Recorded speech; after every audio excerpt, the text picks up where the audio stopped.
Saying what you called it. I'm recording now, by the way. Oh, okay. I guess you could just cut this out, but for some reason it came to mind earlier that my New Year's resolution is going to be to get it up. What? I don't know. It just seemed funny in my mind, like to dedicate a year I to could my I, I could stop impotence. recording if because this is completely unedited. Like we're not gonna. It's live. Yeah, I'm sorry. Like it's actually on Twitch right now. Yeah.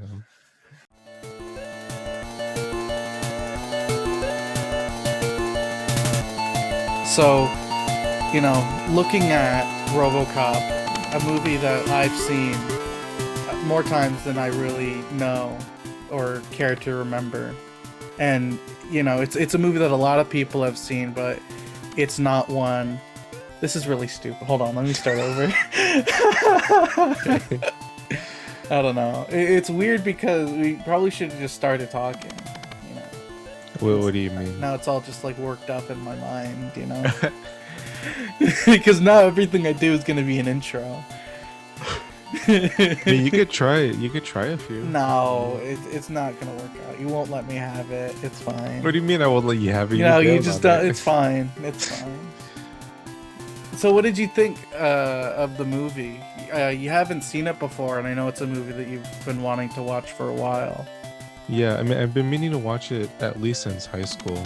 I really liked it right off of the bat. I thought I really enjoy like all the parody elements to it, and like just the look of the 80s. I was looking up other movies that came out in 1987, and apparently it was like a really stacked year. I know that I already knew that Predator also came out that year, but there was a bunch of other stuff that came out also. I think uh Running Man also. Running Man came out the same year as Predator, so I Yeah. believe. So if Predator came out in '87, then Running Man would have, I believe, also. If not, it's close. Yeah, there was a bunch of stuff, like a bunch of major like action movies and stuff like that that came out in 87.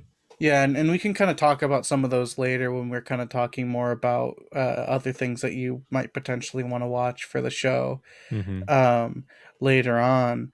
But do you remember how you kind of found out about the movie? Like, it's a pretty popular movie. It's not like it's like a very obscure kind of thing. But I know that you weren't really like getting into movies until probably around high school. Like, was it me that told you about it? Do you remember? Or is it just like something that you kind of came across, like maybe when the remake came out? I don't think I remember the exact moment that I first heard about it. It was probably just through like pop culture references, like the you have 20 seconds to comply, the kind of thing. I'd buy Or that just for like, $1.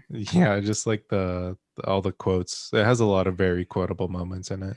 Yeah, the script for the movie is really great. I really enjoyed pretty much all the writing and dialogue and all the, yeah, just all the little moments in it.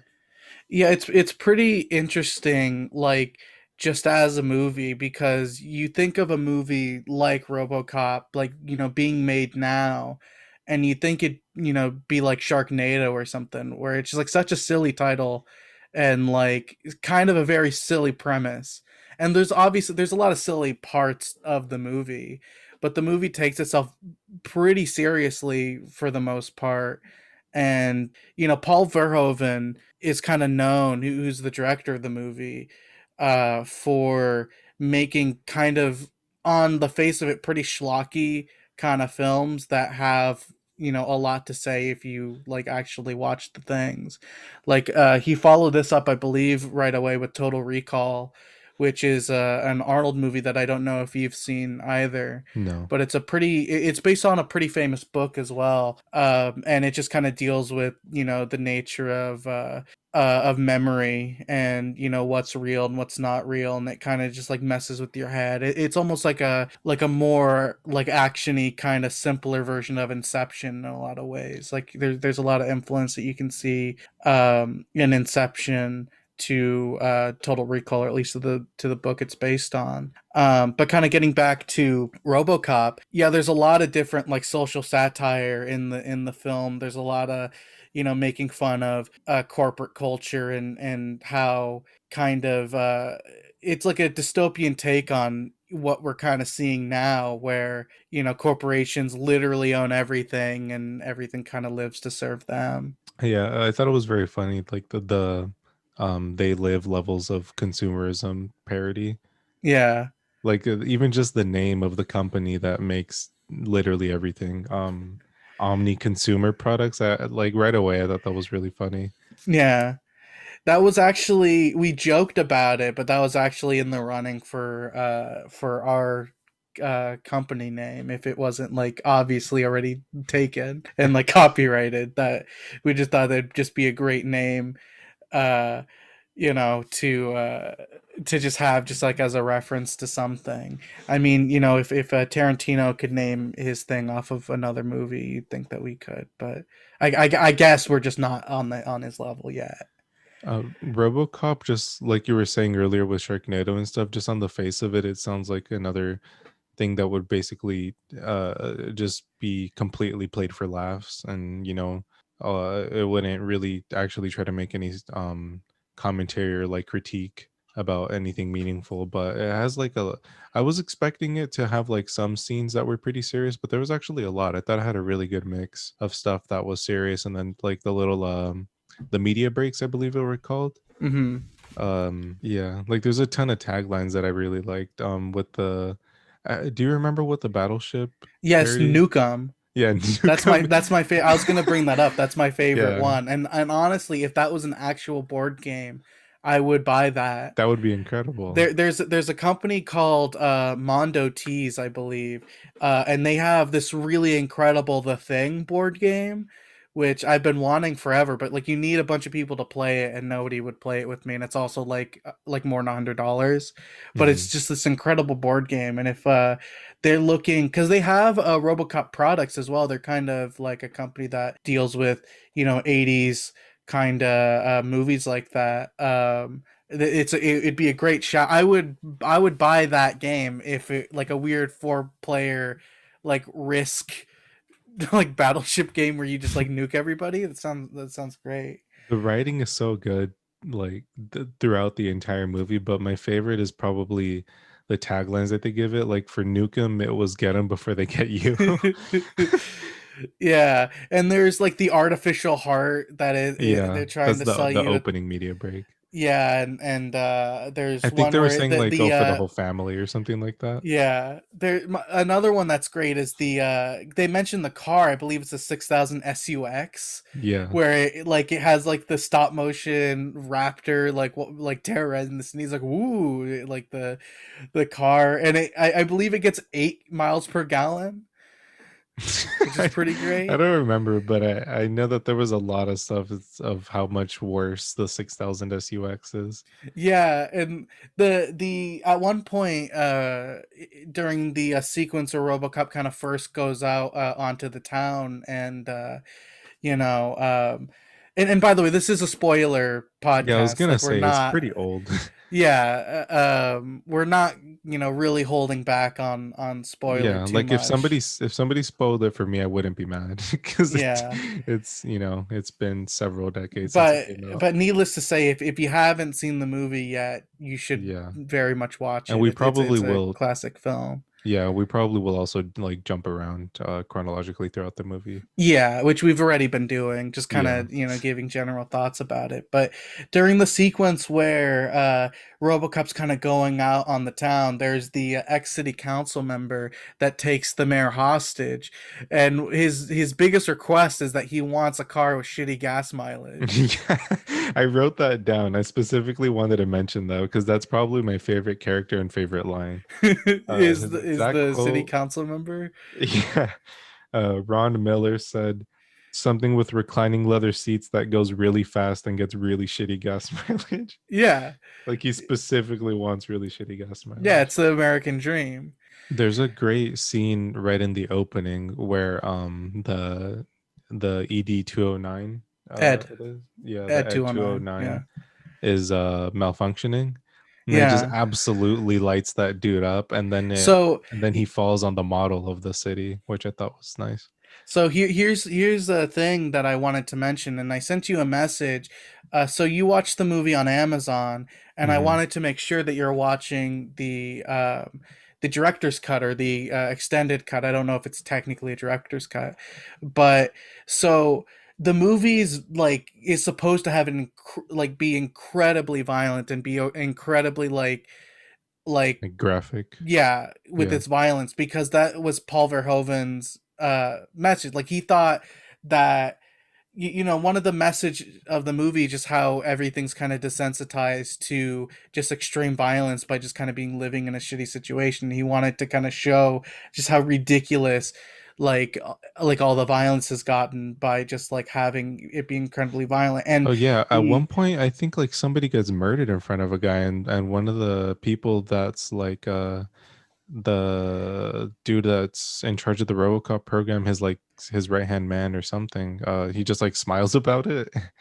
Like these people are comically cutthroat, like, you know, hyperbolic corporate characters. Yeah, and so that sequence in, and you can tell whenever it's a cut that is not in the original because it's not remastered at all. Like it's in way more shoddy quality Oh than the yeah. rest of it. There's 2 points when you can uh so whenever a person shares the screen with stop motion, like with the at 209 while it's moving, the Hmm. quality of the picture goes down, and whenever it's a it's a shot that was cut out of the original and put back in, the quality of the picture goes down, so you can actually see the shots that they took out and that they didn't. And the two big ones are in the ed 209 sequence, where it goes like 30 seconds longer, where he's just like destroying them, and you just see like holes being blown out of the guy. And then the other Yeah. big sequence is when Murphy dies, when Hmm. Peter Weller's character, who becomes RoboCop, dies. That sequence, I believe, is a whole minute longer in the extended cut than it is in the original theatrical version, where he's just like suffering, like he just Hmm. like he has this horrible, horrible death. And they cut out too when he gets shot in the head. One of the most impressive visual effects in the entire movie, where it's like a pan shot around him, and then it shows his head explode like in the same shot. Um, they actually built this giant like half torso puppet of Peter Weller to like accomplish that shot. And if you're looking at it, you can kind of tell. I don't know if you noticed that that effect was in the movie or not, but There's a lot of stuff like that because of the IMDb integration. It was pointing out a bunch of trivia as it went on, like all the little mm-hmm, goofs it was saying. A lot of them I kind of look for, you know, like I'm not going out to mm-hmm. nitpick the movie, but even going back a little bit here and there to see if I could see like camera people in the shot or things like that, just because it's funny sometimes. I couldn't see it a lot of the time to a significant degree. So like a lot of stuff like that I missed.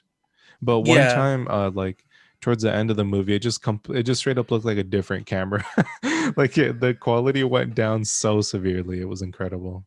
Yeah, but it's just because like that's just the footage that they have, and Yeah. unless they're gonna put like a lot of money into remastering the footage or using some of those new fancy AI programs to do it, Hmm. like it's just not gonna do it. It's actually one of the reasons why. So the film used to be distributed by the Criterion Collection, like that's the original people that did the director's cut of the movie, was the Criterion Company. And they released it on Laserdisc, is when I believe they have a DVD of it too. But like on Laserdisc and on DVD, you can't really tell too much the quality difference between like that footage and the original footage. But once it gets on Blu-ray or streaming, like it really stands out a lot. I just wish that the Criterion Company would have gotten the rights to reproduce it again, so that they would actually put, because if anybody will put the money into doing something like that, it'd be them. Hmm. Also, for whatever reason, I believe the aspect ratio is different on all of the new versions of it as opposed to what it's supposed to be Hmm. as well, and what it's on in the Criterion DVD and the Laserdisc, which I think is why a lot of people still collect those. That that specific copy of it. I remember a couple years ago when I used to be really into trying to get all the Criterion DVDs. That one in particular was very expensive, and I think that's why. Yeah, Um, it was only like a 2 second scene where it was extremely noticeable towards the end. But for all its faults, which are pretty minor, like I really, really enjoyed the movie. It's definitely my favorite in a long time. I mean, I haven't really seen much movies uh, for the past like several months or like year, really. I think the last movie I watched that I liked this much was, or about this much, was The Lighthouse. yeah, and it's a much different movie than The Lighthouse. Yeah, but it's still like I really like that type of like all the tropes and just the look of it and the dialogue in 80s action movies and dystopian stuff and sci-fi. It plays to it checks a lot of boxes for me. Yeah, the movie kind of looks like if Star Wars was like a cyberpunk movie where everything's like incredibly dirty and like looks used and old and yet like still somehow kind of futuristic, but just like you can tell that a lot of the stuff you see in the movie outside of like the corporate setting and stuff like that is just stuff that they've had forever and just haven't like gotten rid of, even though it's like out of date for them, but it's still kind of futuristic. And it still has like kind of 80s chic where like Robocop's vision is just VHS footage. Yeah, I thought that was Uh, really funny. It's supposed to be so futuristic, but it's like, yeah, it's like VHS. but I mean, that's what it was at the time. Like, wow, they have a VHS, thing in there. Yeah, That's but cool. And it's like his in Blade USB Runner. spike that he Yeah. has on his Yeah. fist, That he which he turns to like add different data and stuff like that. Yeah. yeah, which I want one of those. That'd be Yeah. great. I wish we would go into using USB spikes Like for Wolverine data USB. transfer.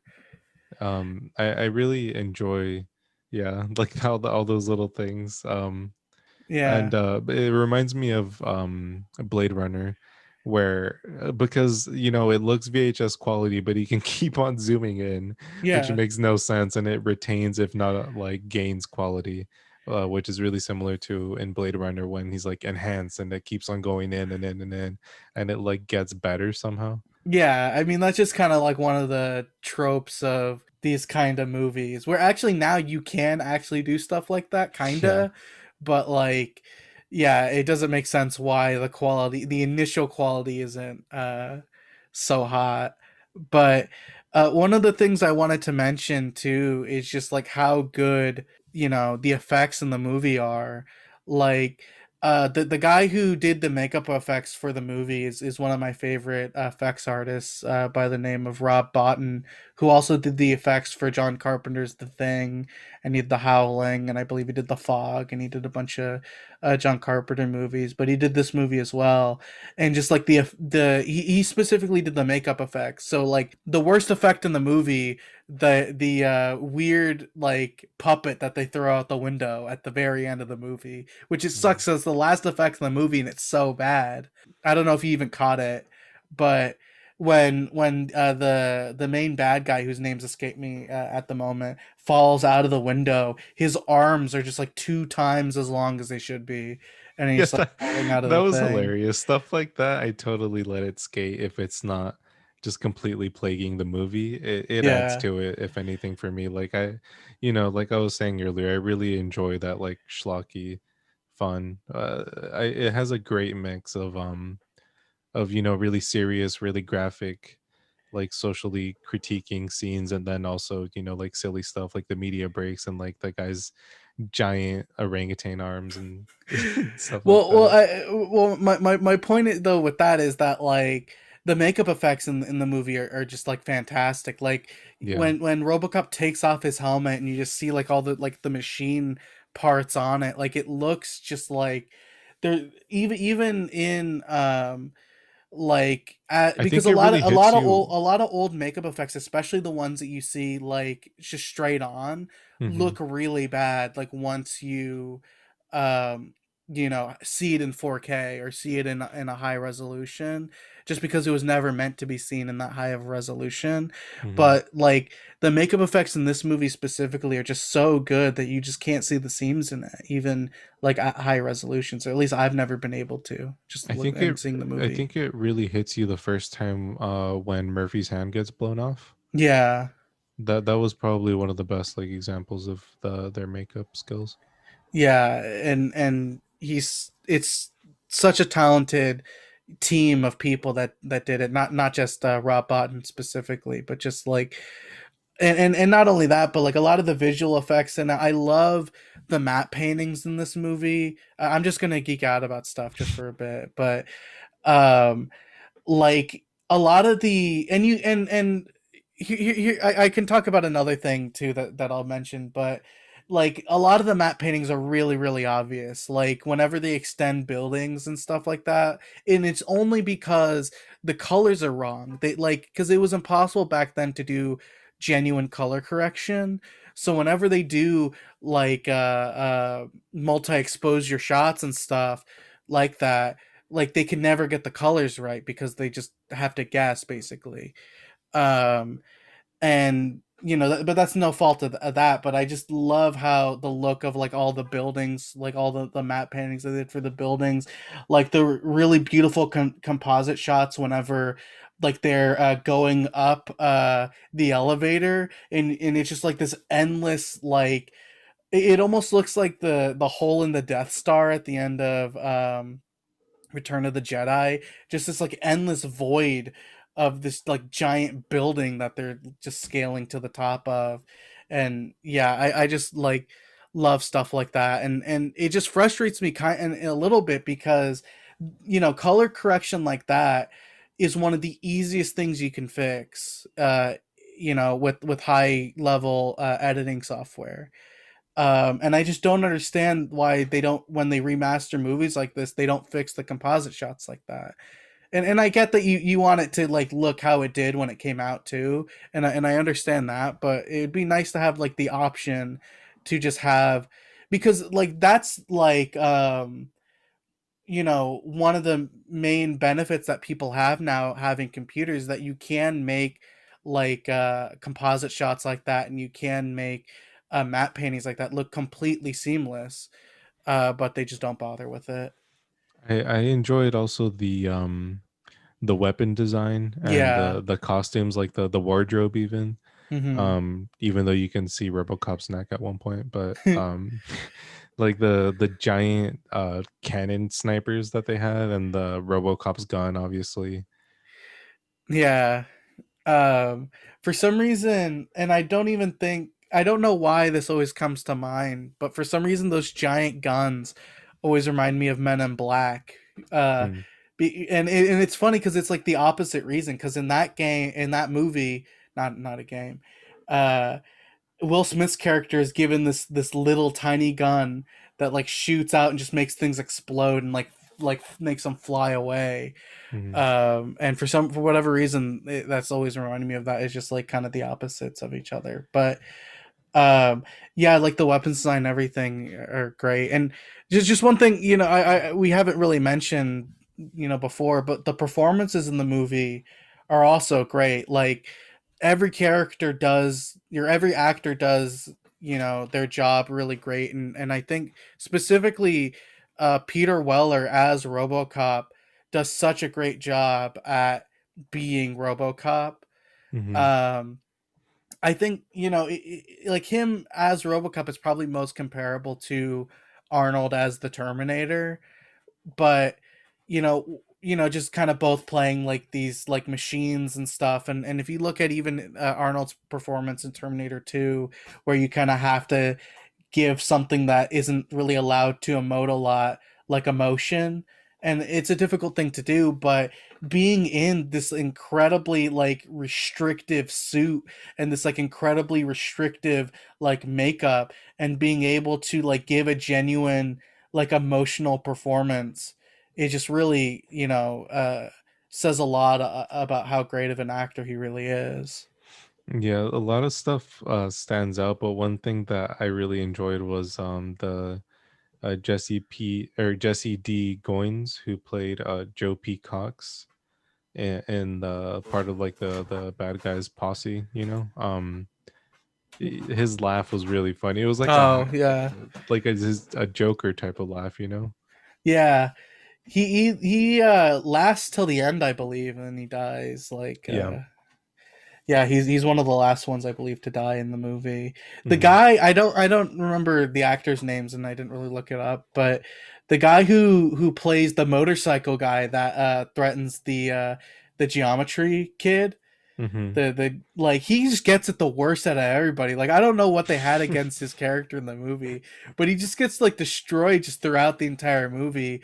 Like him crashing the motorcycle is one of, like, when you see him fly off the motorcycle, that's one of the most painful looking movie crashes like I've ever seen.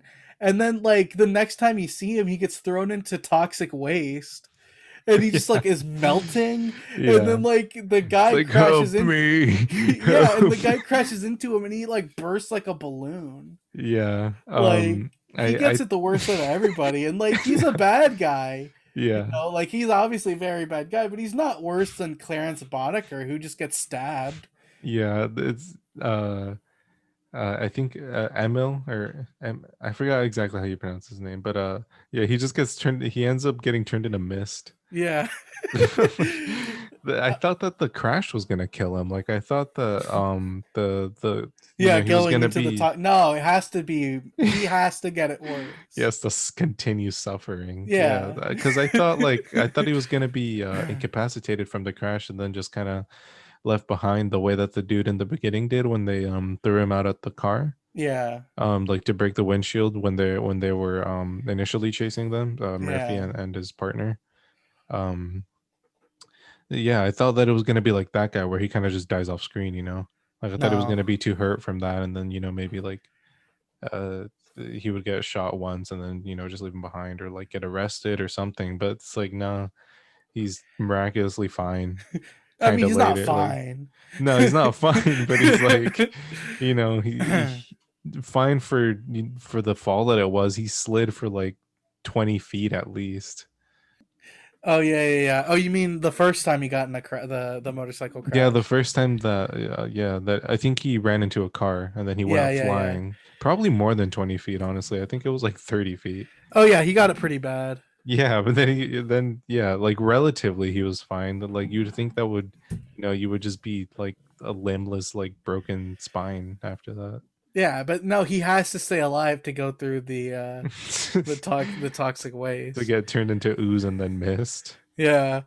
Um uh, yeah, and just another thing I want to mention, this movie has two of my favorite sequences in, I mean kind of three actually, in film, and I just kind of want to go through them.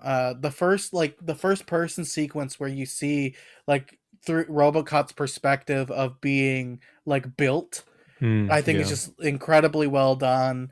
And you didn't, like, back then you didn't really see a lot of like first person like perspective, you know, things in movies, like, let alone action movies. And I just think like it shows you like the progression of time really well, and just like the idea of these people like just doing things to you, and Yeah. Kind and of I another think, parallel there to Predator because you see through the Predator's vision briefly as well. yeah. But it's a little bit different. But yeah, yeah, I see what you mean. But Hmm. yeah, that entire sequence, and him just like getting put together, and they also in the RoboCop remake, they reference a thing in that happens in the original movie during that sequence where they mention to him that, oh, we're able to save his left arm, and the guy's like, nah, get rid of get rid of it, he's Yeah. property. Yeah. That guy too, I can't remember his name top of my head, but he's a great actor. He's in Twin Peaks. He's just like he's amazing at playing the most unlikable people.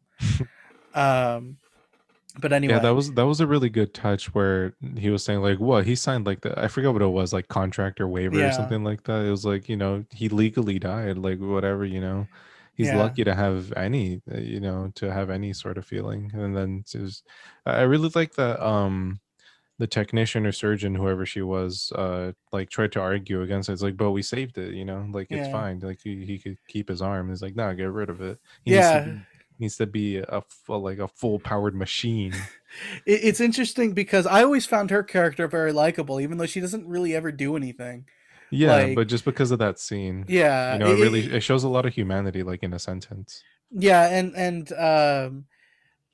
like there's a lot of character. Like, it's just interesting that you can kind of get a lot from even like the bit characters. Like a lot of the bit characters, you can kind of tell like, oh, I remember him, I don't like him, or like I remember that guy, I like that guy, Hmm. and stuff like that. It's just like a very well written and performed movie. Another one of my favorite scenes is when he's kind of going through his old house and he's like remembering like his family that's like going through the flashbacks and stuff like that. Hmm. Like yeah, I always found that scene very touching, and it's kind of cheesy, like the performances of his wife and kid aren't the best, but it's supposed to kind of be like this really like romanticized thing in his mind. So I always thought that that kind of was appropriate for what it was trying to do, and Yeah, I just think like that plays it off well.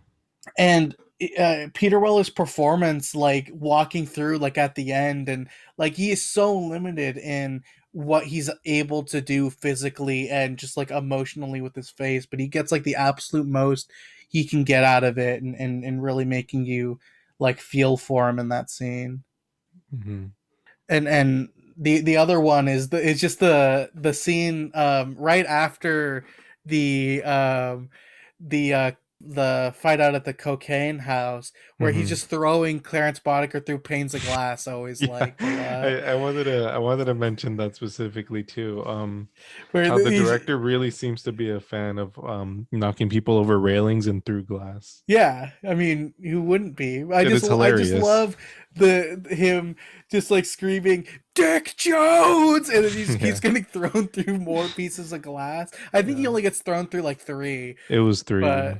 but yeah, it's just like I've always loved that sequence. It never fails to make me laugh and just have a good time. And ultimately, like, it's a movie that has a lot to say, and you can kind of dig a lot into it, especially now, with arguably, corporate, no, I mean, not even arguably, like, like corporate ownership of things have, been way like have been increasing more and more even since this movie came out. And it reminds me a lot of Network, which is another one of my favorite films, and just like the ludicrousy that it kind of paints its world, being owned by corporations. And you kind of look and it's like, well, actually, you know what, it's not actually even that ridiculous. Like it's kind of normal. Like it's almost like what it is now. And just like how like It's within your governments. face ridiculous characters, but like a lot of the principles and practices are the same, if not extremely similar. Yeah, like I'm watching a mini series that's on Netflix right now, called The Trials of Gabriel Fernandez, where that's kind of one of the big parts of the movie, where it's just like explaining how corporate outsourcing, or not but like outsourcing public services to corporations is just causing so many issues, and it's all just to like save money, or for like for profit companies to make money off of like these necessary services. And like that's one of the big things with Robocop, is just Yeah. you know uh That's one of the things that they open with. They're like, oh, mhm, profit is where you find it. We've made money off of sectors that were thought to be nonprofits, like schools, hospitals, like prisons, and stuff like that. And it's, yeah. all those things are very much the case in real life, but it's just the way that that character's saying it and the way that they're painting the character in general. And it's probably it's like as bad now almost as it is in the film. Like Hmm. and that's one of the big problems that people have with a lot of these services, is that they are, in essence, like, because they are outsourced to for-profit companies. Like, that's the big thing with for-profit prisons and stuff like that, where if there's if they make money by keeping people in prisons, like they're going to, and they're allowed to lobby, politicians, they're going to lobby to get more people in prison. Like that's just like how that's just like the logical thing. And if you have a situation where the police are owned by a corporation that needs to make money through policing, like they're going to not actually be very good at policing, and just take advantage of the people and the police officers that work for them. And that's one of the things, like at the end of the movie, all the police people go on strike. And right now especially, you're kind of seeing, and this is one of the things we didn't really talk about this, but it's just like an interesting thing to think about. Doing this movie as the first movie that we do, considering right now we're making a film about how people don't really trust systems of power and the police specifically.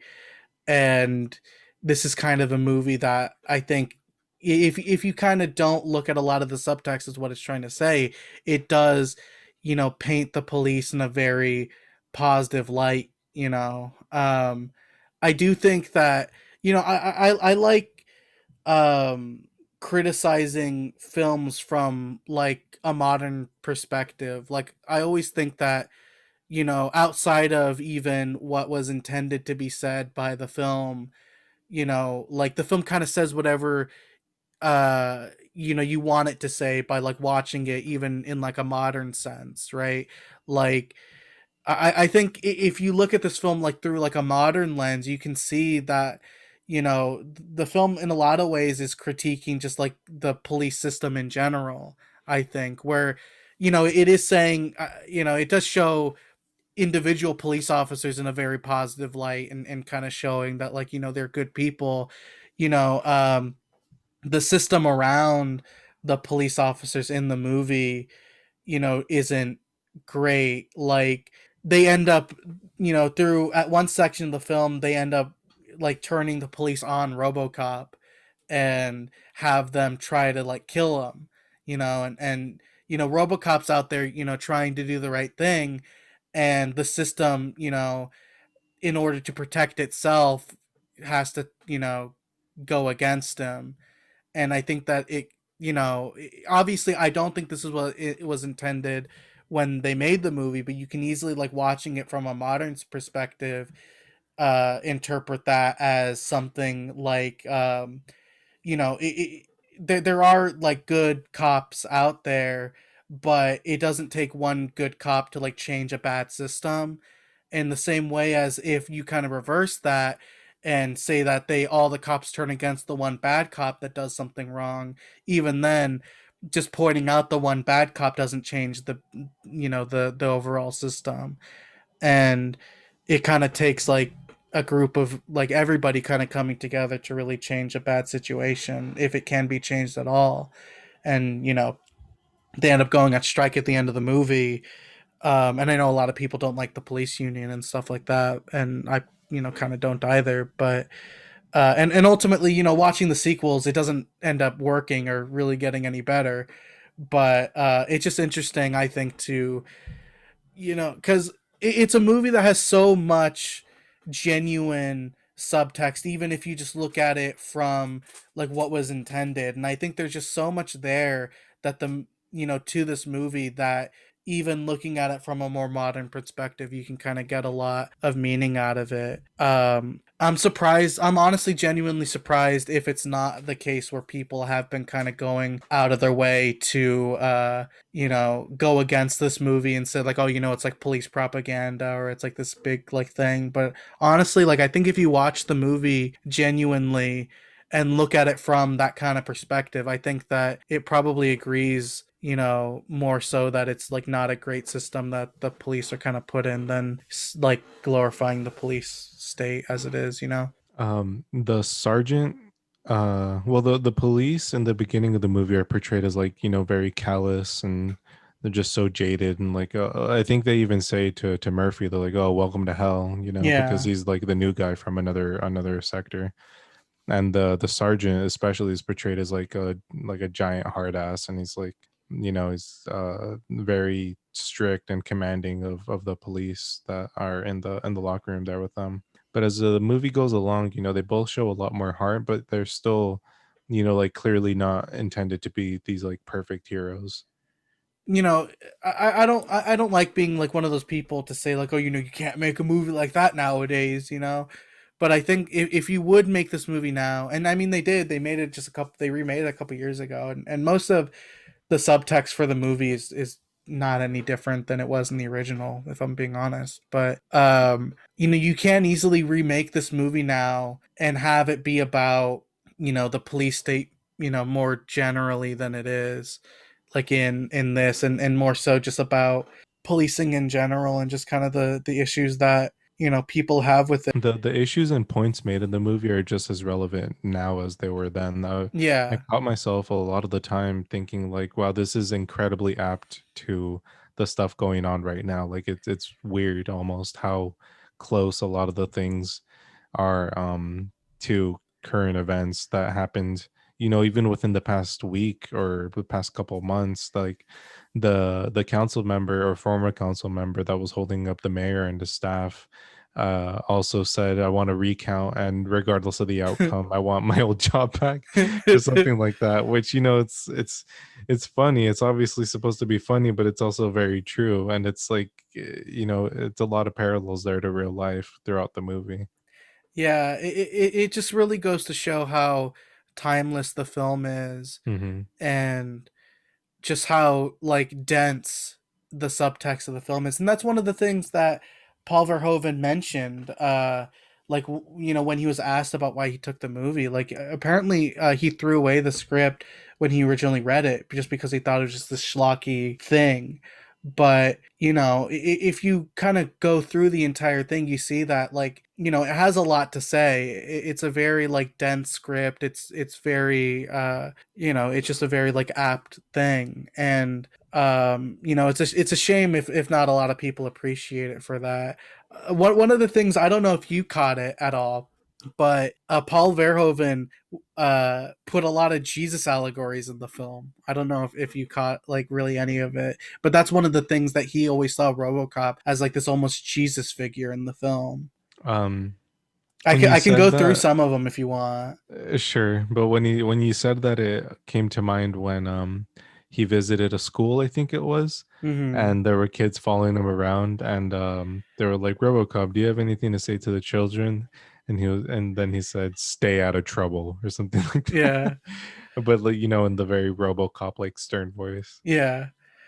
Um, so kind of the thought of him being compared to like as a Jesus figure. So he goes through a death and a rebirth. Yeah. He's like horribly killed, and then he gets reborn as like more powerful than you could ever imagine.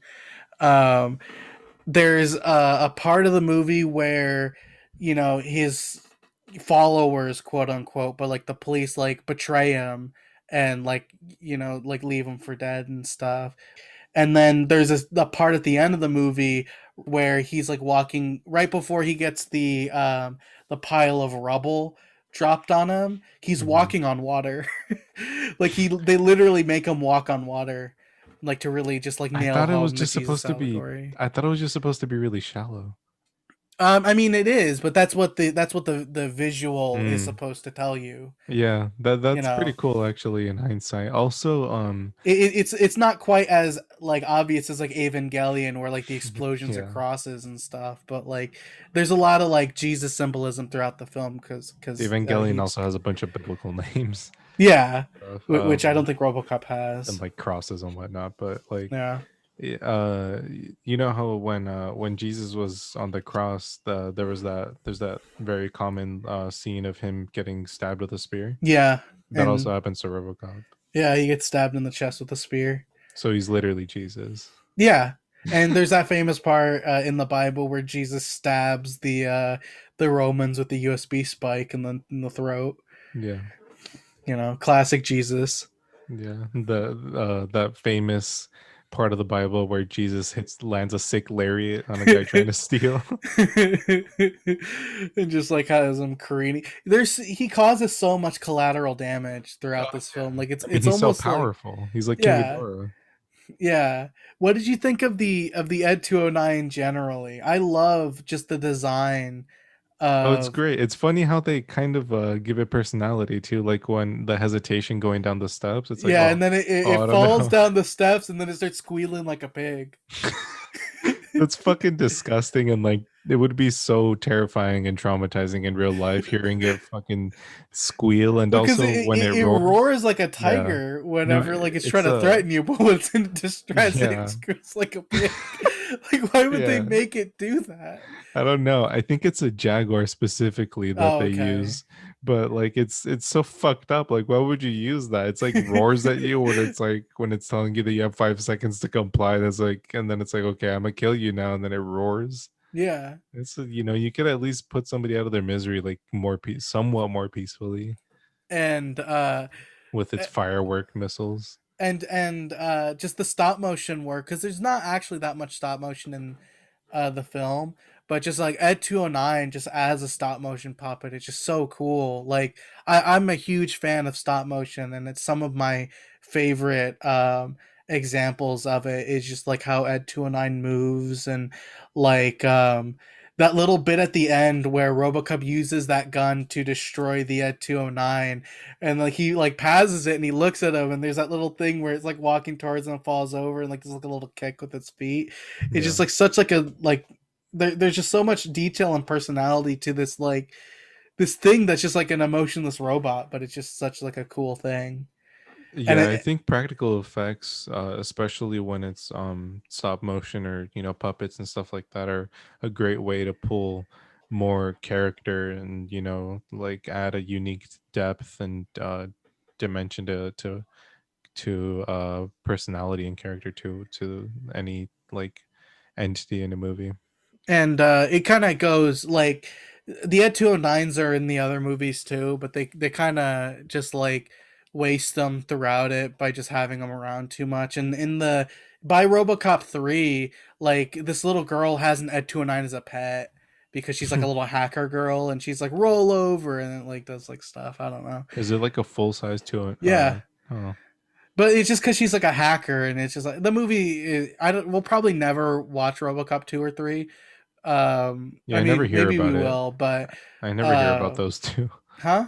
I never hear about the sequels. RoboCop 2 is good. There's Oh, actually like 6 RoboCop movies oh, or jeez. 7. So there's RoboCop 1 and 2, which only the first one's directed by Paul Verhoeven. The second one's actually written by Frank Miller.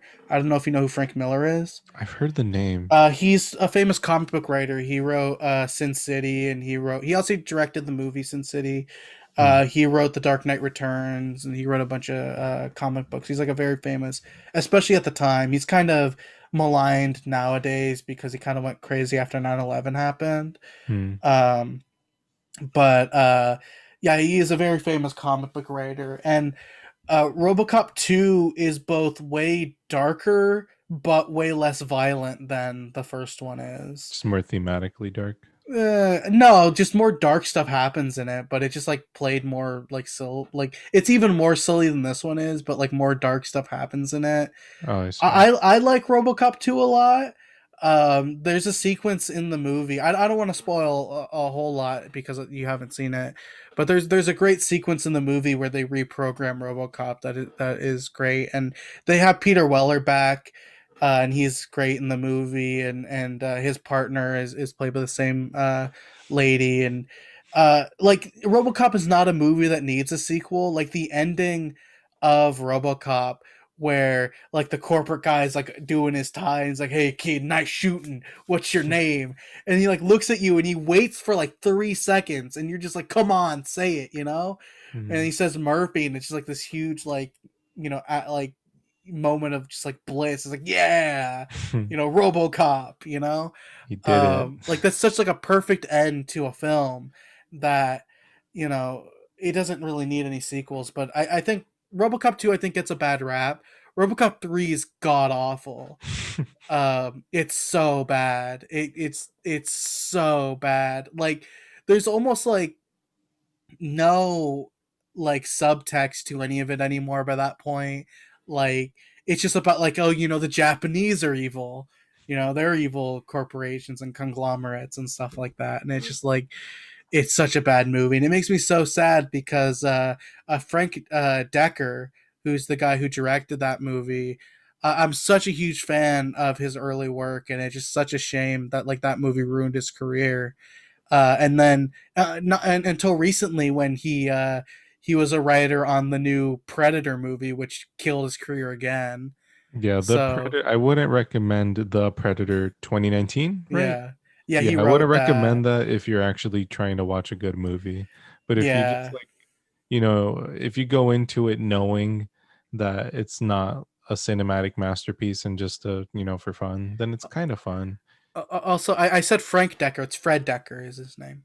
I was gonna say, isn't that almost Frank uh Miller. no, I was gonna say, isn't that almost shoot, Harrison Ford's character in Blade Runner?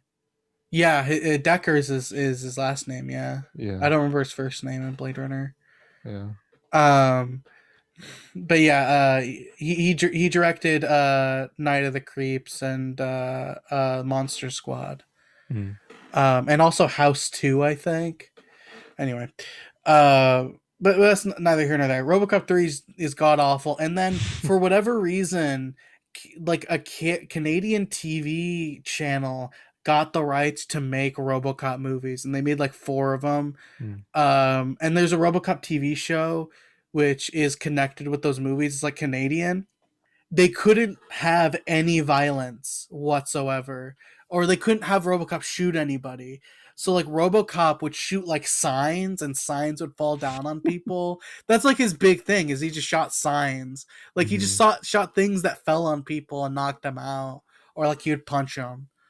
But like that's all he would do in those movies, and they're somehow even worse than RoboCop 3. Yeah. But yeah, and they get pretty bad. And then there's the remake, which is like fine, but it's kind of like so like blah that it's kind of not even worth bothering with. But like it's not a bad movie. It's whatever. Even just the arc of RoboCop rediscover like losing and rediscovering his memory on its own is very fascinating to follow along with, because it's when they're partying a bunch, like, yeah, we did it, he Yeah. works, and then they're like, oh, it's whatever, we're gonna wipe his memory, Yeah. like, we could say anything right now, and then he slowly starts remembering, like, I think the first moment that he the first like major turning point is when his old partner is like, don't you remember, like, you're Murphy, don't you remember like me or your name or anything like that, Yeah. and because I think he responds with just like, how can I help you or something like that, Yeah. like, I just mean, you very, can tell that there's like a little bit there, and it's the same thing yeah. that she could tell. And it's just such a great performance by Peter Weller. I think Um, even before that, I think he mhm. starts showing a pretty substantial human element where he was like, I Well, think he would strongly he spanned consider. the gun like TJ Laser. Yeah, That's how she figured it out. But yeah, it's just like something that was like still there about him, yeah. from like his past, and it's just Yeah, like he did this cool that. gun thing. He did that at the gun range. No, which was in Hmm. itself kind of a funny scene.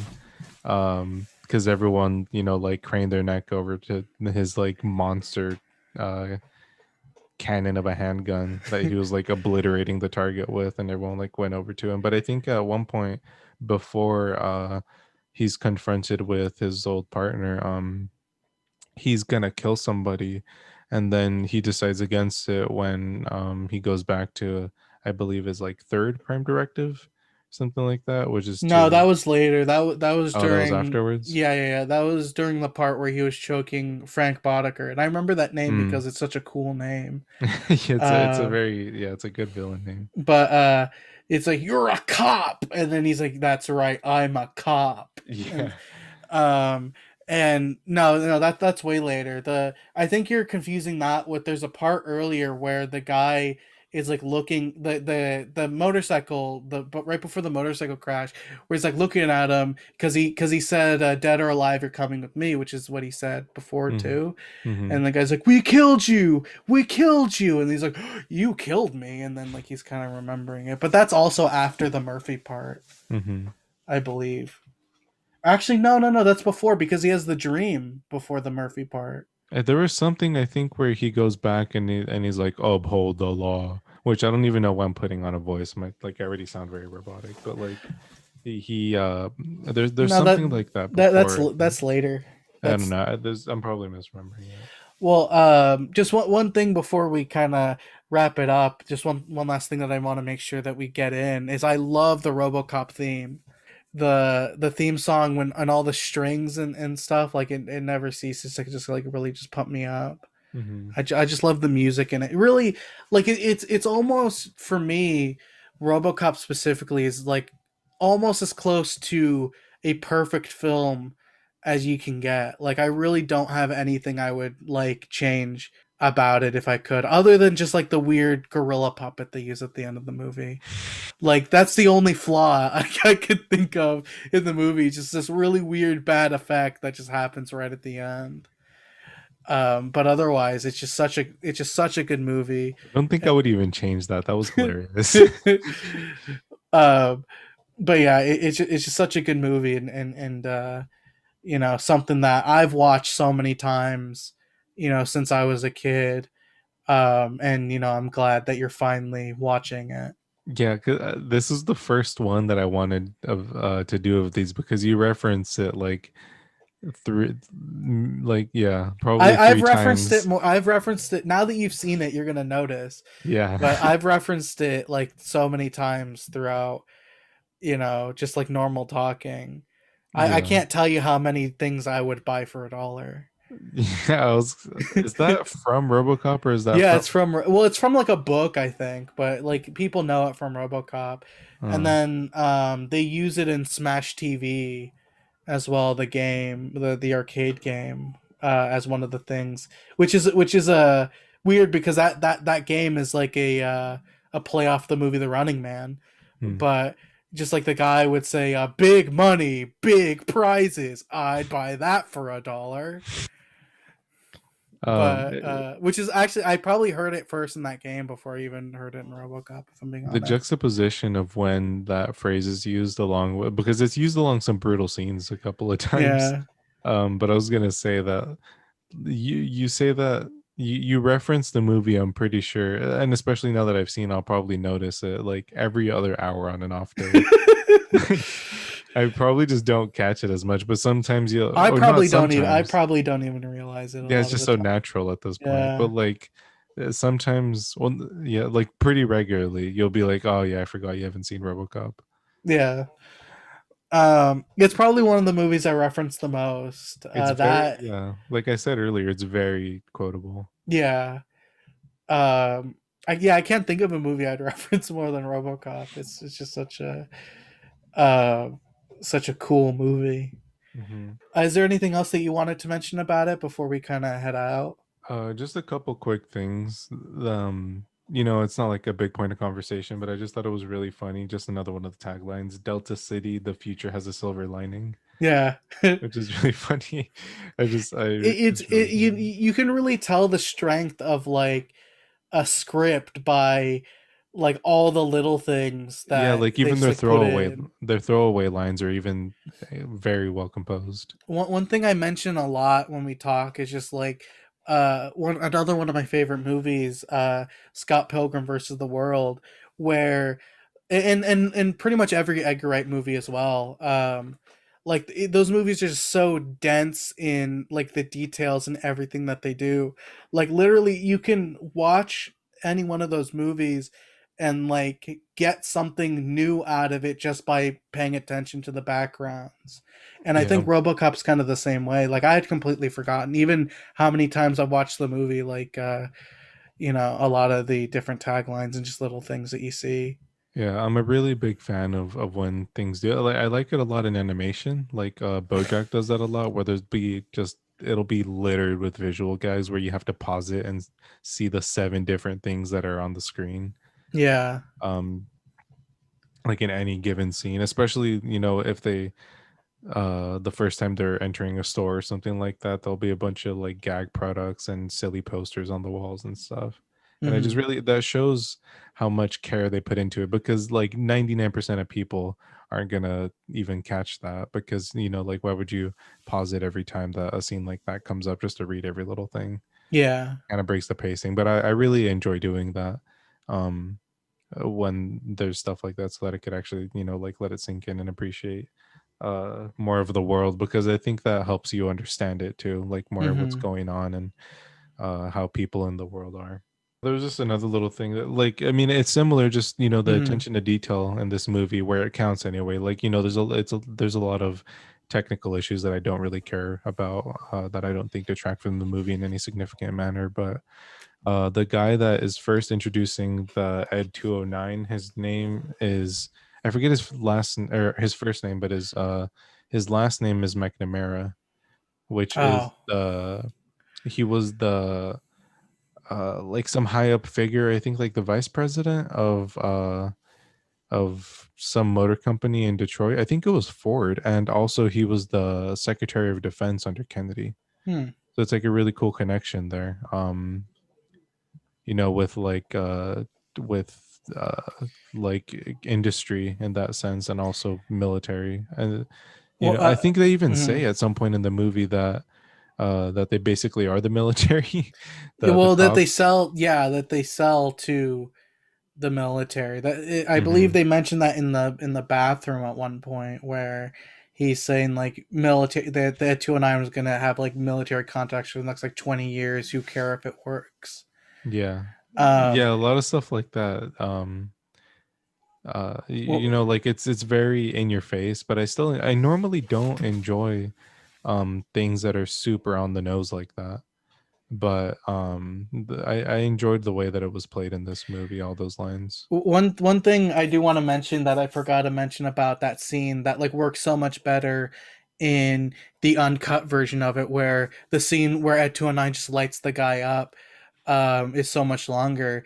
There's a line that somebody just like yells it, like right after you see the guy just get exploded like 30 like for like 30 or 40 seconds. Like a guy yells out, "Could we get an ambulance in here?"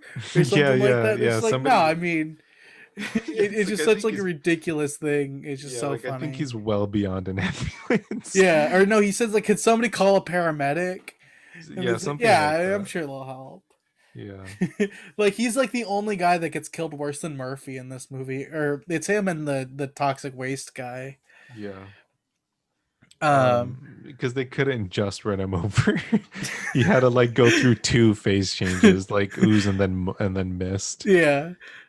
In the before same he ways could die. they couldn't just shoot him in the head. They gotta like blow off his arm and Yeah. like just completely destroy. Like, why is he the best? Like, if cops die all the time, like I have no idea how he's the best candidate for the Robocop program. That's one of the things that they actually do in a Robocop 2, where they're trying to make a new Robocop and they all just keep killing themselves. Yeah, And there it's was just a, because they said at one point that there's like several a day. yeah. So it's not like there's But slim they do kind of pickings. answer that question in the sequel is what I mean, that like they have a bunch of failed like new RoboCops and it's like how could we, it doesn't make any sense, like why did we succeed in the first one but all these other ones just keep killing themselves. And then it kind of answers that like as the movie kind of goes, but yeah, it's a great film, definitely one of my favorites, probably definitely top 20 for me. It's, yeah, it has to be up there for me as well. Definitely one of my recent favorites, only because my other recent favorite is, the likes of The Lighthouse. So thanks for listening to this. I know that it's probably a pretty rocky start, but if you can just let us know what you think about this kind of format, like this very conversational, pretty open format to just like talking about movies, and if you have any recommendations for how we can improve, or movies you'd like to hear us talk about in the future. I know that we have a big list that we're compiling of different things that we definitely want to talk about, but if there's anything that anybody would like us to talk about, we'd really appreciate it. One of the big projects that we're working on right now is we're actually working on creating a film, our first kind of big documentary project called the Perpetual March, which is about the different protests that have been going on throughout Central California in the wake of the killing of George Floyd, and just kind of, telling an honest picture about the different people that have been protesting, police brutality and for Black Lives Matter and for different things like that, and just trying to allow people the voice to speak for themselves. There's a trailer available on the YouTube channel, and if you're interested, you can visit us at our website, nhwfilms.com. And yeah, thanks for listening. That was a terrible end. Oh God.